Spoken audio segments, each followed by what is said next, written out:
Tá começando mais um Giro Total aqui no canal da CBN Floripa, no YouTube e também nas plataformas de áudio. Para você que gosta de curtir o conteúdo do Giro Total no formato podcast, sempre com eles a nata, o puro creme do jornalismo esportivo catarinense, começando com o nosso explorador Chico Lins, com uma bela jaca verde. Jaca verde? Parece que tá um pouquinho maior do que eu andei diminuindo nos últimos 20 anos. É pra caçar atum. Pra caçar atum. Ô, Chico, respeita a jaca do patrocínio, isso, né, Chico? Ô, Chico, pois é, mas o patrocínio pede pra eu usar. Ô, Chico, bonita. É bonita, eu sei que tem 20 anos essa jaqueta. Essa jaqueta eu ganhei no último ano que eu joguei na Espanha. E com ela eu vim aqui para participar desse grande programa com os amigos. Bonita, precisamos fazer inclusive uma visita ao nosso... Vamos lá, vamos tratar de negócio lá, do empresário. Chico dando ares europeus a gravação do Giro Total. Jéssica Sescon, tapa diferente da nossa comentarista. Bora falar de tudo o que tá acontecendo aí no esporte essa semana. Mais um Giro Total pra conta, sempre muito legal fazer. Então vamos lá, bora. Rodrigo Faraco, bora para mais um Giro Total. Vamos lá, na semana em que Gabriel Jesus voltou a fazer gol pela seleção brasileira, vamos falar. E que belo gol, hein? Vamos combinar. Foi um bonito gol. Nem parecia o Gabriel Jesus. Nem parece. Vamos dar então? Vamos lá. Roda a vinheta.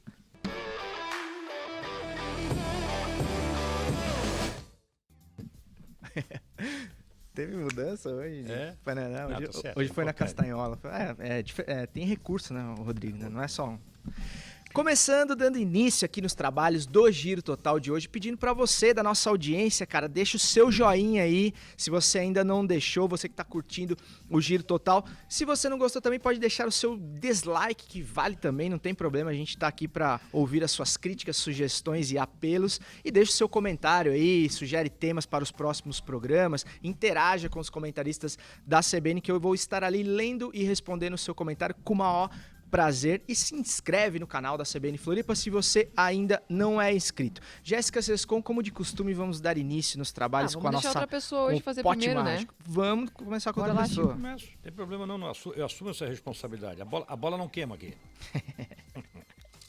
Pô, nunca mais vou deixar ele abrir. A bola não queima aqui.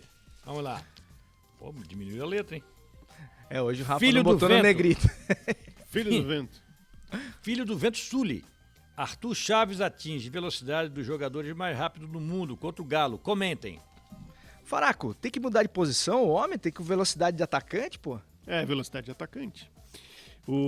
É velocidade de velocista, de atleta de velocidade. Não é de Usain Bolt, né? Porque aí atinge um pico de 44, 42, por aí. Mas 37 km por hora é algo espantoso para um zagueiro, para um jogador grande como é o Arthur Chaves. Eu até brinquei, né, essa semana no debate, nos nossos grupos, que o Arthur Chaves ia virar o nosso externo desequilibrante do Avaí, né, como diz o Tite. Mas claro, ele atinge essa velocidade correndo atrás dos atacantes, óbvio, na recuperação.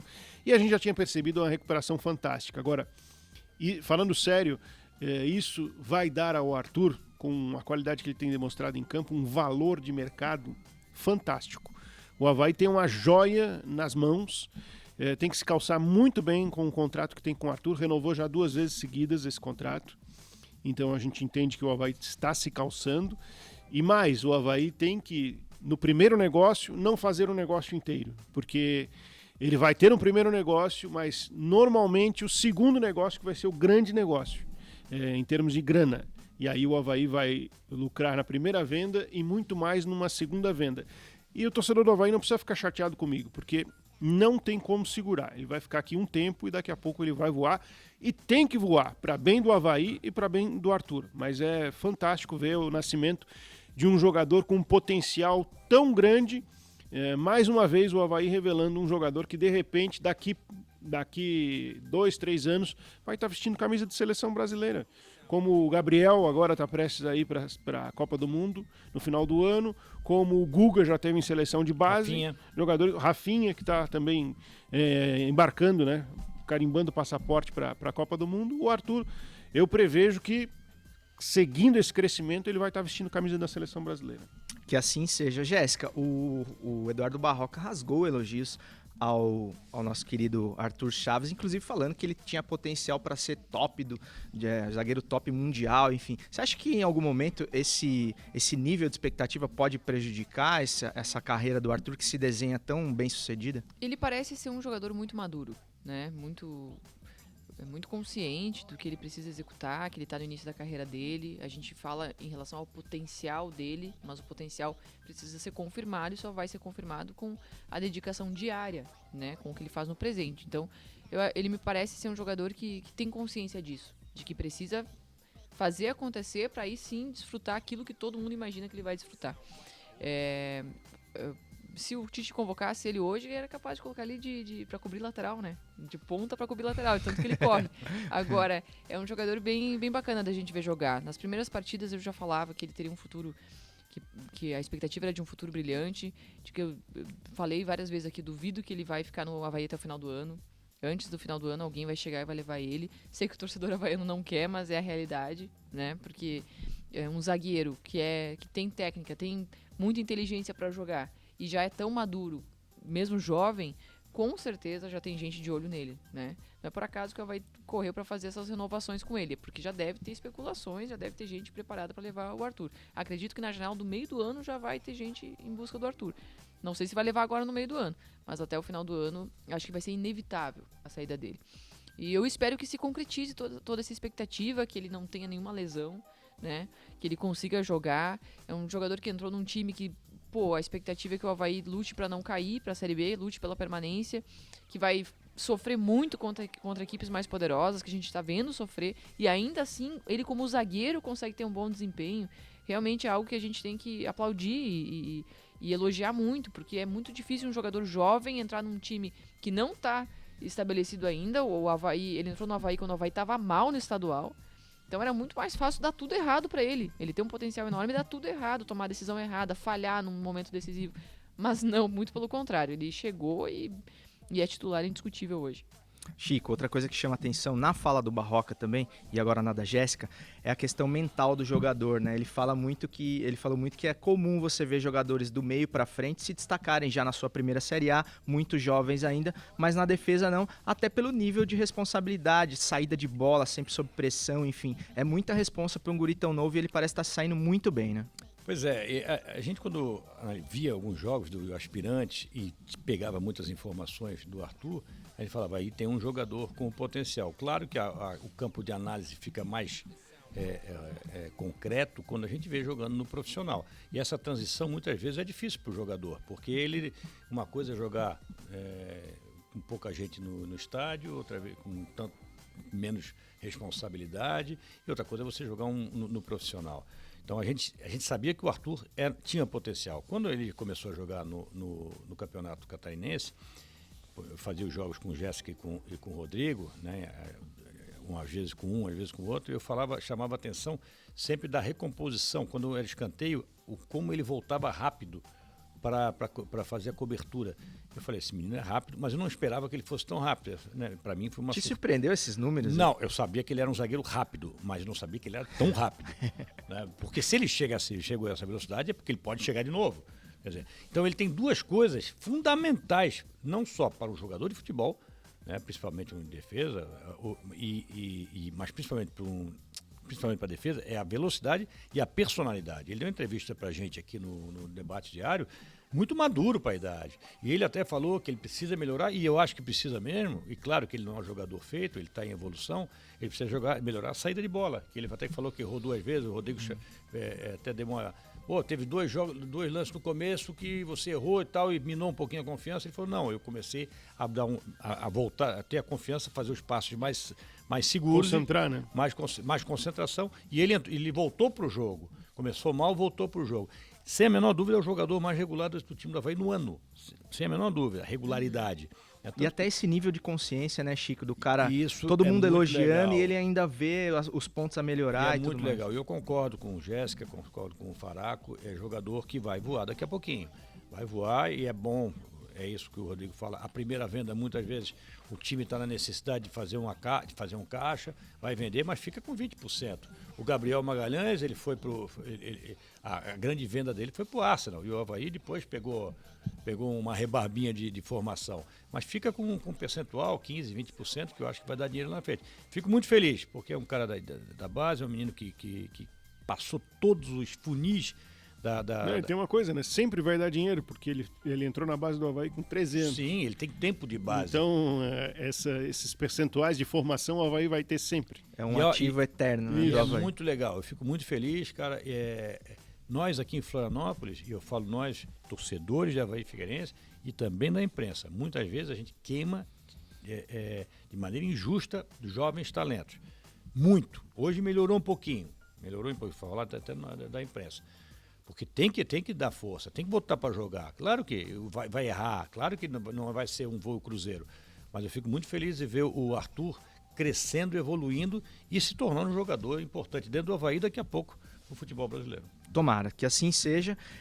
Agora, só pra gente finalizar o Avaí, vamos projetar um pouco o próximo adversário do Avaí. A gente tá gravando esse programa na quinta-feira, o Avaí pega o São Paulo no sábado, às 19 horas, na ressacada, com cobertura completa da CBN Floripa. Jéssica, o Arthur tem um desafio grande, porque talvez ele não conte com o Bressan ao seu lado, além do goleiro Douglas, que também tá fora. Te preocupa esse sistema defensivo do Avaí? Sim, o Arthur, se tem algo que ele precisa ainda evoluir, o que é natural, né? Porque ele só vai adquirir isso jogando e com mais idade também, poder ser o líder da zaga, o líder do sistema defensivo, que é o cara que o sistema olha e sabe se tem que subir a linha de marcação, se tá na hora de descer essa linha, se alguém vai dar o bote, quem que vai dar, né? E o Bressan do lado dele traz essa tranquilidade maior. É nisso que o Bressan agrega a essa zaga. Além da performance individual, ele agrega com isso, com essa experiência de conduzir esse sistema defensivo. Claro, junto com o Bruno Silva, junto com o Ranielli, né? Não de forma sozinha, mas essa primeira linha do Avaí é importante ter um jogador ali que faça essa organização, né? E o Arthur, ele ainda não chegou nesse estágio de fazer esse comando dessa linha. Até porque ele é titular, gente, há 2, 3 meses, né? Então é completamente natural que ele não seja esse cara. Por isso que eu acho que o Bressan faz muita falta se ele de fato não puder jogar. Eu acho que não vai poder, não tá treinando ainda, embora o Barroca tenha ainda um fio de esperança de colocar o Bressan. Então acho que o Bressan vai fazer falta nesse sentido. E é aí que o Arthur precisa ser ainda mais seguro, né? E ter outros líderes ali no time que chamem essa responsabilidade, essa atenção para a parte tática do sistema defensivo. Acho que esse é o principal ponto que fica faltando nesse sistema do Avaí sem o Bressan. Ô, Rodrigo, e o desafio é grande, né? O Bressan e provavelmente o Rodrigo Freitas enfrentarão um dos principais atacantes do futebol brasileiro na atualidade, o Caleri, que está fazendo gol pra caramba. E também tem a questão do resto do time, né? Queria que você falasse um pouco o retorno do Bruno Silva, talvez o Muriqui voltando na do Potker, que teve 2 oportunidades, acabou não indo tão bem. Marcar o Caleri não é simples, né? É um jogador que, dentro da área, tem um posicionamento muito bom, impulsão muito boa, tem feito os gols, porque tem qualidade para fazer gols, né? Tem um talento... Fé de gol, né, Chico? Como diz o... talento especial para fazer gols. Então, é um desafio, vai ser um desafio para a zaga do Avaí, marcar esse jogador. Mas também isso aí é crescimento para o próprio Arthur, né? De encarar esses grandes atacantes. Já encarou bem o Hulk. Eu ia falar, como ele já teve que encarar o Hulk, acho que foi bem na missão, né? Não era ele, por exemplo, que estava marcando o Hulk no chute do gol. Era o Ranielli. Mas sobre o Avaí, acho que o Avaí, as dúvidas em termos táticos eram mais em função do ataque. E pelas definições que a gente tem trazido aí, o Barroca está indo no caminho certo para esse jogo. Porque é um jogo diferente dos últimos em alguns aspectos. Primeiro, daqui para frente não tem mais experimentação. O time que foi montado, a estrutura tática montada até aqui, é o time que vai encarar essa pedreira que vem pela frente, que é jogo quarta e domingo. Então não tem mais semana aquisitiva para o Barroca, para ele testar outras possibilidades táticas de estrutura de time. O que ele fez está feito. No máximo ele desenhou ali durante os jogos um alinhamento dos 2 volantes na entrada da área. No máximo. Então a estrutura que ele montou até aqui é essa. E esse jogo é diferente dos outros porque nos outros 2 o Avaí normalmente teria campo para explorar a velocidade. Nesse jogo ele vai tentar dividir posse de bola com o São Paulo. Vai ser uma luta para ver quem domina o jogo pela posse, porque os 2 times vão tentar fazer isso. O Avaí vai tentar porque joga em casa e porque tem sido a característica desse time jogando em casa. E o São Paulo vai tentar porque é a característica do São Paulo do Rogério Ceni. Então a escolha do Muriqui ela é mais adequada, porque o Potker é um jogador que ele não tem esse toque de bola, não tem esse tempo de agora é hora de segurar, se rolar a bola, girar, a inteligência do jogo. O Potker tem uma capacidade física de velocidade, né? Só. E um jogador que sabe fazer gols. O Muriqui não, o Muriqui te dá esse tempo do jogo, te dá as leituras das movimentações, te dá o passe. Ele tem uma diagonal fantástica também na frente, que ele acha o espaço entre a zaga adversária. Então acho que a escolha está correta. Esse vai ser o jogo. Esse vai ser o jogo, Chico Lins, você tá otimista aí para esse Avaí frente ao São Paulo? É um baita desafio, né? É um jogo difícil, né? Como quase todo jogo na Série A, né? Jogar em São Paulo, contra São Paulo, Atlético Paranaense, Atlético Mineiro, mesmo os times mais do tamanho do Avaí, sempre é um desafio. Eu acho que o Avaí, com essas 3 derrotas, minou um pouquinho a confiança, né? Estavam fazendo até mesmo na questão do modelo, do sistema, da forma de jogar. Então acho que é jogo complicado. Acho que a ausência do Bressan, vocês sabem a minha opinião sobre o Bressan, eu não é um zagueiro dos meus sonhos, mas nesse contexto ele faz falta, porque o Rodrigo, o substituto, não é um jogador que oferece as garantias. E aí ele lembrou bem, eu nem estava falando do Douglas, também não vai estar, que tem um entrosamento com os zagueiros já. Isso é normal na hora da saída de bolas altas. Então até na questão psicológica, né, da segurança que um Sim. goleiro do porte do Douglas dá, né? E o Douglas, embaixo dos paus, ele está bem. O Douglas é um goleiro muito, muito regular. Então acho que é um jogo complicado. Concordo com as análises da Jéssica e do Rodrigo. O Muriqui não é também, para mim, um jogador para ser titular do ano inteiro, mas para esse jogo em particular, eu acho importante porque ele acha os espaços. Ele lê o jogo melhor do que o Potker. O Potker é mais para jogos fora de casa, mas ainda também, nem nos jogos fora de casa, ele achou. Ele foi o Potker que nós esperávamos que ele fosse. O Avaí é o 4º em posse de bola no campeonato. 55%, o Avaí não, São Paulo. 55%. E o Avaí é o 11º. 50,4%. Ou seja, não está muito distante, né? O Avaí com mais de 50% de média mesmo, incluindo os jogos fora de casa, de posse de bola. E o São Paulo, na média, os 8 jogos, 55% de posse de bola. O São Paulo, por exemplo, imprimiu essa posse de bola grande, assim, não sei se maior, inclusive fora de casa, jogando como adversários contra o Corinthians, do Vitor Pereira, por exemplo. Vou pegar a posse de bola do Avaí aqui em casa, tá? Já vou pegar para vocês, mas siga aí. Não, vamos lá. Próximo tema pra gente conseguir dar conta do roteiro de hoje. O roteiro tá recheado hoje. Tá recheado. Sem música. Sem música. Só a trilhinha de fundo. Trilhinha de fundo que não é de nossa autoria. Homem gol. Figueira deve manter Gustavo Ramos no time titular? Vocês acham que o Júnior Rocha ainda encontrará o dono da camisa 9 nesse elenco? Jéssica, o que eu sinto no Figueirense é que, assim, o último que faz o gol, a gente fala, agora achamos o camisa 9, e assim vai e nunca se firma. Você acha que tem esse cara dentro do elenco do Figueirense ou não? Acho que é mais uma vontade de é mais um desejo. É mais um desejo do que a realidade, né? Agora, o César, fala uma coisa que desde o início do ano, e assim, antes de eu continuar, o Figueirense está vindo de 3 vitórias, pode vir para a 4ª vitória seguida. Tá conseguindo fazer uma boa campanha, tá cada vez mais ficando na parte de cima da tabela e brigando lá onde ele tem que brigar, que é pela liderança, ou pelo menos dentro do G8, né? E acho que isso por si só respalda o trabalho do Júnior Rocha e a convicção que os torcedores têm que ter no Júnior, sem dúvida. Mas eu na expectativa de ver um Figueirense jogando melhor e com um futebol mais consistente, custo acreditar que o melhor futebol do Figueirense apareça tendo só 3 homens no meio campo. E aí, a partir daí, eu acho que tendo 2 volantes, que daria mais consistência para esse futebol, coisa que eu falei acho que lá em janeiro, no debate diário. Acho que aí, com um homem a menos no ataque, o Figueirense poderia ter um outro 9, né? Ou poderia ser um falso 9, né? Ou 2 jogadores de velocidade.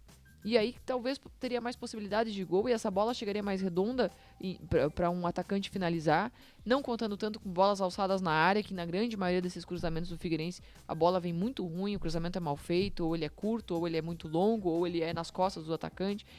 A bola chega com muita dificuldade pro atacante finalizar. É claro que os atacantes têm errado gols, a gente sabe, a gente viu isso durante o ano todo, mas acho que a bola não chega caprichada em condições de finalização. O Gustavo Ramos fez um gol, não na última partida, na retrasada, em que ele recebe, não sei se foi na retrasada, mas ele recebe a bola, ele tava com ponta direita, ele recebe a bola do Paolo, linda para ele finalizar. Aí tu deixa um atacante cara a cara com o goleiro em velocidade, com o corpo enquadrado para chutar, é muito mais fácil de fazer o gol do que nesse sistema de pontas em que a principal jogada é cruzamentos para a área, cruzamentos sem Que é perigo aquela briga algum. eterna lá. Briga eterna do centroavante trombador no meio dos zagueiros, tem que ganhar de 2 zagueiros para conseguir cabecear, e quando cabeceia ainda tem que ter Sim. a eficiência de fazer o gol naquela cabeçada. Então, às vezes, o sistema também não favorece muito esse jogador. Claro que falta qualidade no último terço, é fato. É fato, mas eu acho que esse sistema de jogo do Figueirense não favorece um atacante para ele chegar em condições de finalização. E o Paolo, o Gustavo Ramos, acho que é um jogador que sim, briga pela titularidade, já mostrou que tem que ser titular e tudo mais, mas eu acho que a questão do Figueirense ela é um pouco maior do que quem vai ocupar a camisa 9. Mas sim um sistema de jogo que mude essa estratégia de ataque do Figueirense, não só de bolas alçadas, mas chegar também com a bola pelo chão, e aí passa por uma mudança de pensamento do Júnior Rocha, que tenho 99% de certeza que nunca vai acontecer. Mas, era o meu raciocínio esse. Chico, se ninguém se firma de fato, o último homem da confiança, vamos dizer, o último que marcou é o que fica no time? Eu ia falar exatamente isso, cara. Desculpa. Não. Desculpa não, deu a deixa. Num time que não tem uma qualidade na reposição, muitas vezes uma qualidade até para fazer um 11 inicial, né? Tem que aproveitar o cara que estiver em melhor momento. O momento de quem é que está no bom momento agora? O Gustavo Ramos chegou, fez gol. Como foi o Gustavo Henrique no jogo anterior, quando fez o gol? Mas exatamente, entre o Márcio e o Gustavo Henrique. Os dois não resolvem o meu problema. Então, quem é que está melhor nesse momento? O Gustavo Henrique? Então vai o Gustavo Henrique. Quando ele teve todas as chances no Campeonato Catarinense, depois o Márcio entrou, fez um bom jogo, jogou o Márcio, são 2 jogos. Voltou a estaca 0, aí coloca o Gustavo Henrique. Não adianta, gente. O Figueirense não tem um titular no camisa 9 e em algumas posições que fala assim, esse aí resolve todos os meus problemas. Então, se o Gustavo Ramos, que deixou uma boa impressão antes da lesão, volta ao time, faz um gol, joga bem, deixa o cara para jogar, põe ele aberto pelo lado direito, o Anderson pelo lado esquerdo. O Anderson é um dos poucos titulares absolutos desse time. Então, e rende, né? Então, e coloca o John Clay por dentro. Eu também concordo com Jéssica que a questão de mudar o sistema ou de ter uma alternativa, eu venho falando isso em todos os nossos programas, mas no momento é esse, principalmente, o Gustavo Ramos está bem, vamos usar esse momento do Gustavo Ramos, até ele for mal, daí a gente tira depois e vamos ver quem é que está bem na semana e põe para jogar. Exato, o campeonato da semana tem que ser jogado pelo elenco que está melhor naquele momento, né, Faraco? Não, mas eu discordo nesse sentido de o melhor do momento, eu acho que o Gustavo Ramos é melhor. Tá. Não só no momento. Não é do momento. Tá. Pelo que eu já vi do Gustavo Ramos, já consigo dizer, o Gustavo Ramos é titular do time do Figueirense e no nível do André. No nível de jogo que o André está entregando. E os outros ficam atrás. E aí a briga aberta é entre os outros. Quais são os outros? John Clay, Gustavo Henrique, Marlisson, bota todo mundo nesse pacote aí para brigar por uma... O atual Bassani. Por uma vaga. O atual Bassani, o Léo Arthur... O Arthur a gente até esqueceu. O Bassani e o Léo Arthur são jogadores que têm qualidade, uma qualidade acima da média. Só que são caras que parece que eles precisam estar levando choque o tempo inteiro para entrar no jogo. Porque eles desligam do jogo. Mais até o Léo Arthur do que o Bassani. O Bassani é que ele está escolhendo errado demais. Ele ainda não achou o jeito de encaixar o jogo dele nesse time do Figueirense. Talvez aí passe pelo que a Jéssica falou. Aliás, só um pequeno parênteses. Eu que não vi o Bassani na outra passagem pelo Figueirense e pelo que se falava dele, eu esperava mais. Inclusive tecnicamente. Mas o Bassani foi realmente isso. Ele resolveu os jogos para o Figueirense. Ele deu pontos e pontos, né, na campanha de recuperação que o Figueirense fez no retorno da Série B da Série C do ano passado. E esse Bassani não chegou ainda para esse time atual. Então a minha leitura é essa. Gustavo Ramos e André. E tem uma vaga aí para quem levantar o dedinho. E até agora eu não vejo muita gente levantando o dedinho. John Clay um pouquinho melhor, puxando a fila, vamos dizer assim, né? De qualquer forma... acrescentar, o Avaí em casa tem 55% de posse de bola, tá? Que é bom, hein? Igual a posse de bola de média do São Paulo do campeonato. Pô, vai ser um grande embate dos que querem ficar com a bola. Isso... Mas eu adoro a briga pela bola, né? O chato é quando... Isso é promessa de jogo bom. O chato é quando os dois times querem dar bola pro outro. Ninguém quer, né? Isso é muito chato. Aí é promessa de jogo ruim. Jogo ruim, cara. Vasco e Grêmio. Hoje eu não. É boa, assim. Fica a dica. Fica a dica pra quem Fica a dica pro jogo pra não ver hoje. Isso, o jogo faz só a fezinha na 5 a 1. KTO, né? Que é o... Aí no próximo dia 5x5 o jogo jogado. Aliás, acabei de arranjar o meu texto para apresentar o jogo de sábado no NSC Total. Olha aí. Nós somos fonte de inspiração pra você. Não, eu me inspirei mesmo. Ah, não, pô. Dá moralzinha pra gente, cara. Buscando as posses de bola aqui Dá para moralzinha pra gente. o mas não dá embate moral da pra posse de gente. bola, a Impressionante, luta cara, pela posse de impressionante. Mas bola. tem algumas pessoas que ele comenta até nas fotos do Instagram. Ah, Não é é? o meu caso. Ah, chamou pra porrada. Eles são Ah, carentes. nunca me deu essa moral também, viu, Jéssica? Não, Não. No máximo um Pra mim já soquinho tá, e pra tal, mim uma já coisa tá. assim. Ah, é? Ah, é. Pô, não. Mas é mensagem, Todo tem outro patamar, mensagem né? interna.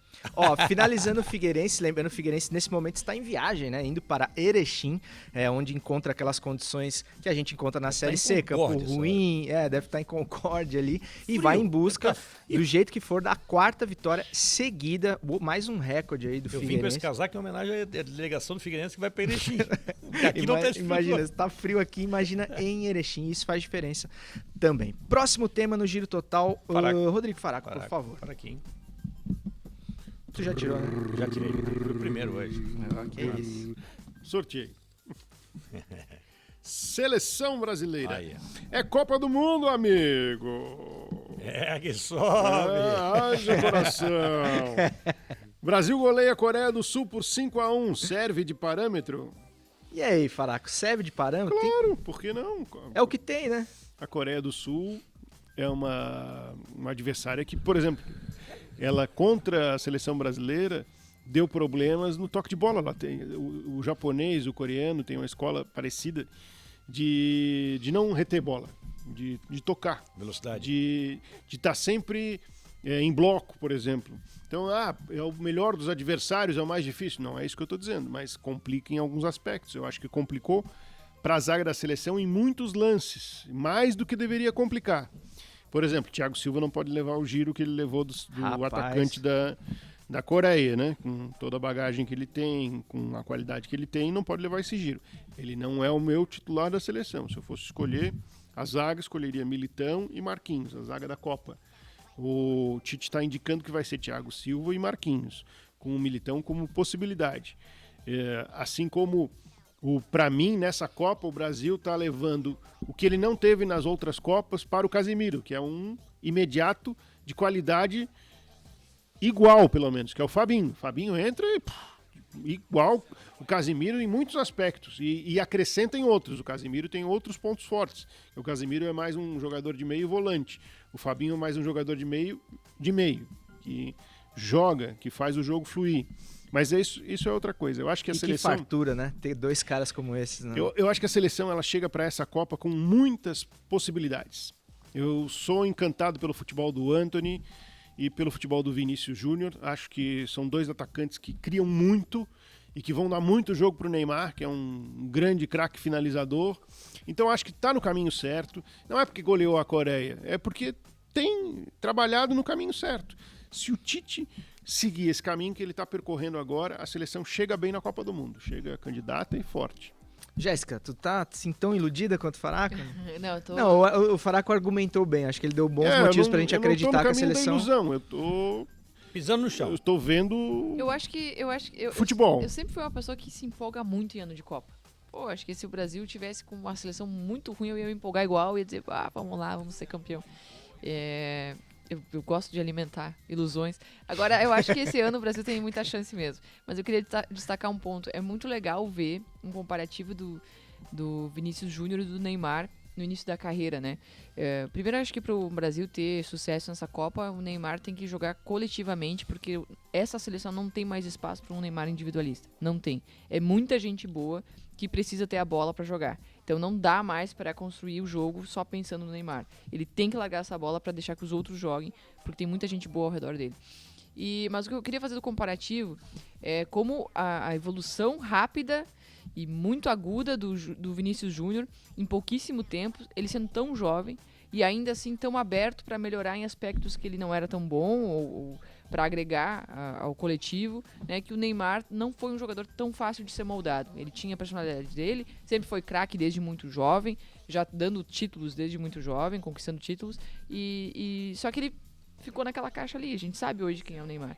O Vinícius Júnior já é campeão da Champions, e muito jovem também, sendo destaque na Europa, mas é um jogador que recebe com muito mais humildade os aspectos que ele precisa evoluir ainda. Então, fazendo esse comparativo, eu acho que o Vinícius Júnior tem muito a crescer. A gente não consegue limitar o Vinícius Júnior hoje, né?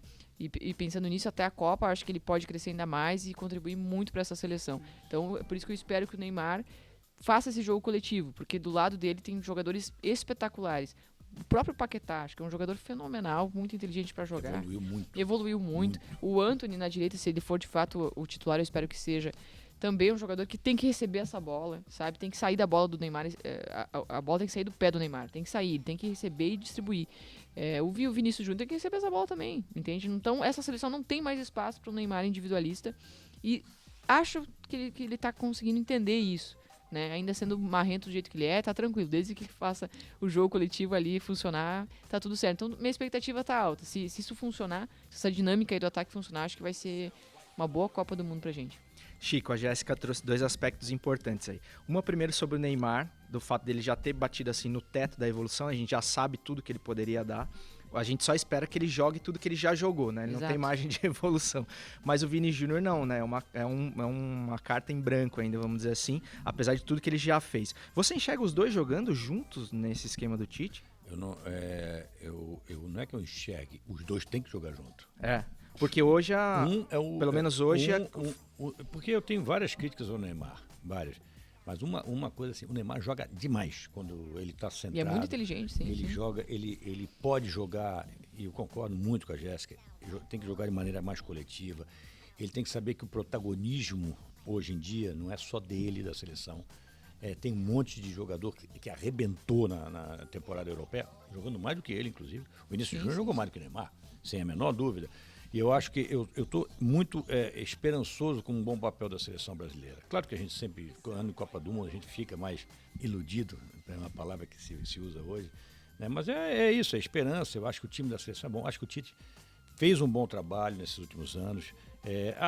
Perfeito, não existe técnico perfeito, a gente sempre vai cobrar um jogador que não foi, ou uma troca que poderia ter sido feita, ou um esquema de jogo, mas eu acho que nós temos uma seleção muito, muito competitiva, sabe? E esses jogadores que chegaram agora na reta final, Vinícius Júnior, que já apontava mais tempo, mas principalmente Antony, o Rafinha, a chegada do Fabinho, que não é um jovem, mas no grupo da seleção, Bruno Guimarães, a evolução enorme do Paquetá, que teve, principalmente quando ele saiu do Milan para o Lyon. Eu acho que a gente está muito esperançoso, porque até mesmo o futebol mundial, mesmo o europeu, que a gente tem mais, né, vem ganhando as Copas ultimamente, tirando a França, né, não tem uma seleção que diz, olha, eu gosto muito do futebol da Espanha, que se joga na Espanha, mas eu acho que não tem, talentos individuais para amedrontar a seleção brasileira.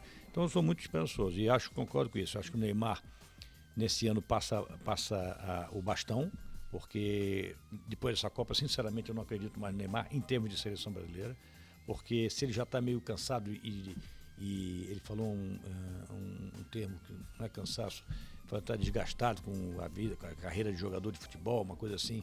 Ele imagina daqui a 4 anos numa outra Copa. Então acho que teria que passar o bastão e tá cheio de jogador bom para receber esse bastão. E para mim o melhor deles hoje é o Vinícius Júnior. Então eu tenho esperança que o Brasil faça um grande papel na Copa e fazendo um grande papel, claro que é um dos candidatos.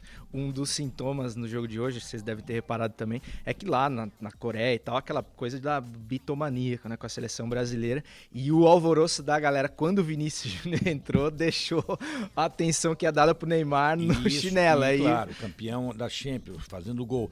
E eu vou te falar sobre a questão da humildade do Vinícius. Isso eu adoro o Vinícius, sou fã dele, porque ele faz em campo, porque ele melhorou em campo e porque ele é como pessoa. Porque o Neymar, eu nunca tive essa admiração sim, pelo como Neymar. Pessoa. E o problema do Neymar Júnior é o Neymar, pai. O filho agora, de Neymar. Só para contextualizar, o termo da humildade que eu falei não é pelo fato de ser marrento, tá? É justamente em aceitar que ainda ele sendo um grande jogador, que se destacou numa Champions League, num Real Madrid, ele ainda está aberto a melhorar em alguns aspectos, entende? Exato. Numa postura, não estou falando da postura da vida pessoal dele, tá? A postura dele como profissional, Sim. entende? E ele vai ter que aceitar dividir esse protagonismo de uma maneira ou de outra, porque tem muita gente boa nessa seleção. Quem ganha a seleção brasileira, e só pra finalizar, Chico, hoje eu ouvi no Redação os caras falando, achei muito legal, que tipo assim, mas a Argentina venceu ontem a Itália, a seleção europeia. E aí alguém rebateu e falou assim, a seleção brasileira pelo menos venceu um adversário de Copa do Mundo, né? A Itália já não é mais Boa. esse adversário, pelo menos nesse ano. Último tema aqui. Estamos com quanto tempo de programa, Rafa? Quase 40? Vamos fechar por aqui ou quer fazer a saideira? Saideira? Rapidinho, Rapidamente. Tem 4 minutos aqui. Vai tu. Aqui, ó. Vamos lá. Não, cara, o Neymar tem que fazer que nem eu, distribuir. A música do Pedrinho bombou tanto essa semana que acordaram o Pedrinho, só que o Pedrinho comentarista. Comentarista Mauro César faz crítica ao comentário do colega de profissão que reage. Atitude antiética ou é do jogo? Quem se sentir mais à vontade aí, responda, por favor. Não, cara, eu vou te falar. Polêmica desnecessária e esse tipo de discussão de redes sociais que eu acho que nem... O Mauro César é um baita de um comentarista, o Pedrinho muito bom também. Acho bobagem. Opiniões diferentes, a gente trabalha todos os dias aqui junto, nós, e eu tenho diferentes opiniões da Jéssica e do Rodrigo. Acho que faz parte. Agora, levar isso, olha, eu tenho razão, tu tem razão, não sei, cada um tem a sua opinião, cara. Pronto. Eu acho que não precisa causar uma polêmica por causa disso. Isso é um mal de rede social. Muita gente fala, que é isso por engajamento? Muitas vezes as pessoas que falam isso querem o engajamento dessa polêmica. Então eu acho desnecessária essa polêmica. Eu acho que é desnecessária, mas acho que como um profissional, tu citar o comentário de outra pessoa para você criticar aquela pessoa publicamente, com a abrangência que tem uma rede social, com a quantidade de seguidores que tem o Mauro, eu acho uma postura descabida, assim, sabe? Desnecessária e uma postura muito pequena pro tamanho que é um comentarista desse tamanho, né? Que é o Mauro César. Então, não sei se de repente entre eles tem alguma relação conturbada que a gente não conheça. Pode ser que tenha alguma coisa. Não, acho Só que o Mauro César ele tem uma relação conturbada com o mundo. Porque né? na rede social... ele é um cara de mal com a vida, uma desculpa. pessoa, se eu te citar lá, César, te criticando, eu vou incitar um ódio que tá nas pessoas sem nem te conhecer, sem nem conhecerem teu trabalho e não te conhecerem pessoalmente, pra ir lá te agredir, te criticar e te odiar por nada, ou por algo muito pequeno. Então, eu acho que é de uma irresponsabilidade enorme um comunicador fazer isso com um colega de trabalho, com um companheiro de profissão. Mas, enfim, né, cada um tem suas escolhas e age como acha que é uma postura adequada. Sobretudo um cara do tamanho dele, né? Porque daí ele leva toda a sua horda de seguidores a odiar essa pessoa que ninguém conhece igual. É lamentável, né? De certa forma. Eles que são grandes, eles que se entendam, né, gente? O pessoal adora uma treta em rede social também. Da Ibope, da mídia. Repercute, tem vídeo no YouTube, tá cheio de vídeo no YouTube. As tretas da televisão. Eles que são grandes que se entendam. Mas é desnecessário, né? É desnecessário. Pedrinho falou assim, comentário de comentário. Se eu ficar tecendo comentário aqui, vou fazer igual que ele tá reclamando.